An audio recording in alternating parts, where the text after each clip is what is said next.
حالة من العيادة، أم جاية منهارة وطفلها رضيع منهار بقاله 4-5 ساعات على صرخة واحدة، مش عايز يسكت خالص. غيرت له، حاولت تنيمه، نزلته في الشارع، شغلت له الوايت نويز، مفيش أي حاجة جايبة معاه. طبعا لو انتم متابعين هتعرفوا إن دي من الشكاوى المتعبة جدا للدكاترة، محتاجة تاريخ مرضي، يعني كل التفاصيل. احكي لي بقى كل التفاصيل، ومحتاجة فحص من أول راس البيبي لحد آخر ضافر ليه في رجله، لازم نقلع البيبي كله.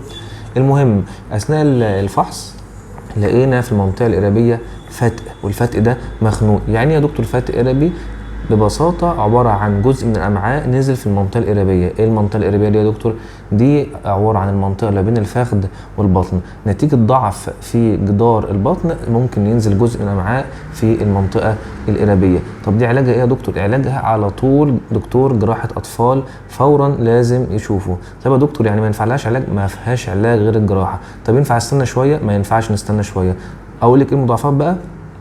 المضاعفات بتاعتنا ان احنا الجزء اللي نزل من الفتق القربي دوت ممكن ممكن الحته دي تتخنق، اللي هي الحته النازله دي. لو اتخنقت ايه اللي يحصل؟ ممكن الامعاء اللي نزلت واتخنقت ديت يحصل لها غرغرينه. يعني ايه غرغرينه؟ يعني الحته دي ماتت خلاص، ما بقاش واصل لها دم. يضطر الجراح ان هو يخش ويعمل عمليه ويقص الحته اللي اتقطعت دي، بعد كده يوصل، وبتبقى مش حاجه لطيفه. تاني حاجه قبل ما يحصل غرغرينه ممكن يحصل انسداد معوي، ويبتدي الطفل يرجع اخضر خلاص، ويبتدي ما يعملش براز خالص. احنا في غنى عن كل الكلام دوت. حتى لو شفتي فتق قربي مش مخنوق وبيروح وبيرجع برضه ولسه ما حصلوش اي مضاعفات، لازم نطلع على طول على جراحه الاطفال، بنخش نعمل عمليات. بس يا دكتور ده عنده يومين بنعمل عمليات. بصي لو عنده اقل من شهر عنده ما فيش اي مشكله.